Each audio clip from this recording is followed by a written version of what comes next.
Morning everyone, we're up for another session of car karaoke and I've got a very special guest this morning and we're just going to get straight into it and let him introduce himself and tell you a bit about what he does during the day and other times.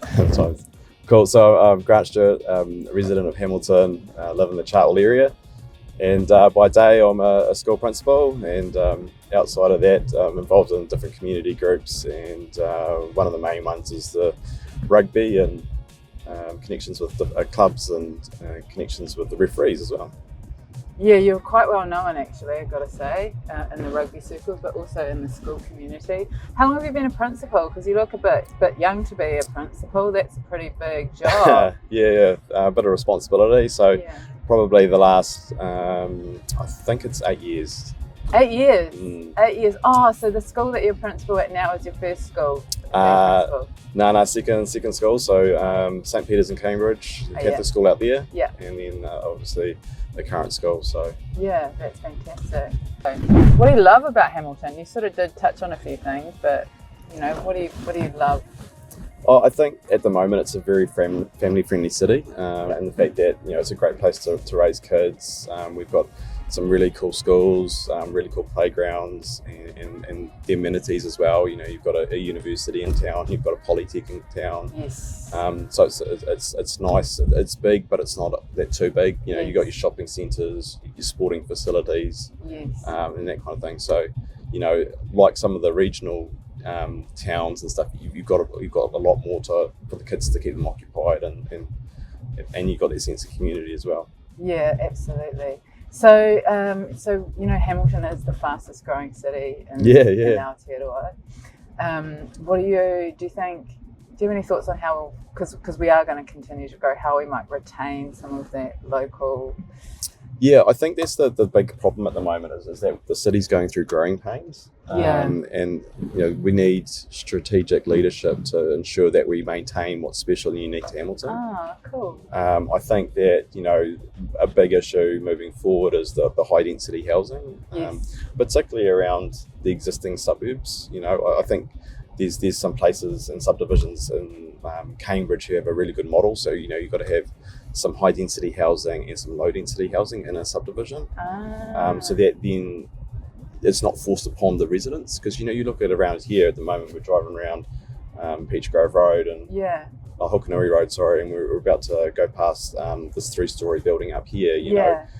For the poor neighbours next door that have poured their life and heart and soul into their property, all of a sudden a 3-story building goes next to it, and then that creates a number of issues. Yes. And it's kind of forced upon them. So I think if we have some strategic focus, and I'm lucky that I've got a sister who lives in Singapore, and you look at how they're doing their housing, and there's a clear strategy behind it. Yeah. But there's areas like there's green space around that that you could create high density housing, and Frankton is a good example of where you've got it incorporated with businesses and on top of shops and that kind of thing, and also close to central transport routes as well. So there are ways to do it in a positive way that doesn't take away or impact the poor house owner that's owned their home for 50 years and has got no other option.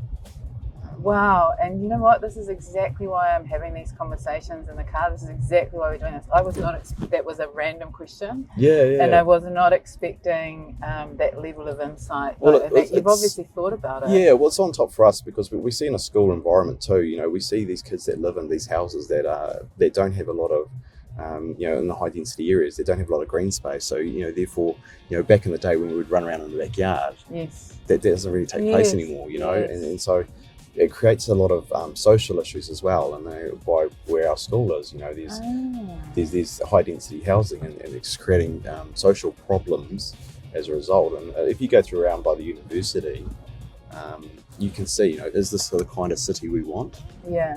And I get it. We need to have elements of that, but I just think it needs to be better thought out. Yeah. Around this area here now, we're just going through the Fairfield area. Yeah. There's a lot of infilling going in, and a lot more infilling going on. Yeah. And the parking on the roads and all that kind of stuff. So our kids won't necessarily bike to school. Yeah. Because of the extra the extra stress on the roads with people parking, so all of a sudden the kid's got a bike in the middle of the road. Because there's not enough off-street parking for these housing. So that's true. There's little things like that people make these policies in Wellington, but they don't think of the implications for how it plays out in Hamilton. And that's where I think we need to be a bit more savvy, because what is our vision for Hamilton moving forward? We've been labelled a number of things in the past. Cowtown, this kind of thing. Tron, the city of the future, that kind of thing. But what is? That's my favourite. That is a good one. I use that one quite a bit. But what is our vision for Hamilton moving forward? What is your vision for Hamilton moving forward? I think it can be a vibrant city that's a family-friendly place to live. I know we've got a few parents that have come from Auckland and they love Hamilton. They never thought they would. But they do, because of that family friendliness, the ability to move around the city easily, but in the close proximity to your Raglands, your Mounts, your Coromandels, the Taupo, and they really enjoy that. So I think we need to build on what works well for us, and be who we are, rather than trying to be someone we're not. Trying to be like a Wellington or something like that.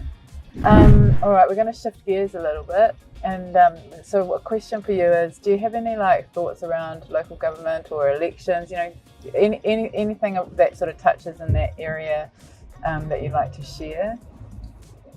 I think I kind of touched about it before. I think whoever's going into council or that I think they need to have a clear vision of what they want for Hamilton, and I think you've got to share that and be quite strategic as well. I know sometimes things are, people focus on the little things, but I think where we're going to be in 2050, and what do we want the place to look like, and are we still going to have potholes in the road or speed bumps in the wrong places and that kind of thing, or are we going to be thinking about how we want our city to look and start building towards that. I know that there's a lot of things that people focus on that are nice to haves.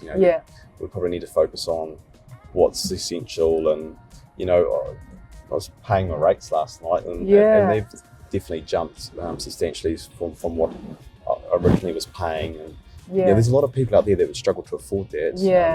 We'll go past the house shortly. It's a little house. It's up for rent. It's $650. It's wow. Some of these costs are big on our families, and they do create issues as well. And so, not just if you're a homeowner, even as a tenant, because it impacts your rent, what you pay. And you see on social media the things that council are considering, and you sit there going, is that the best way to spend $1?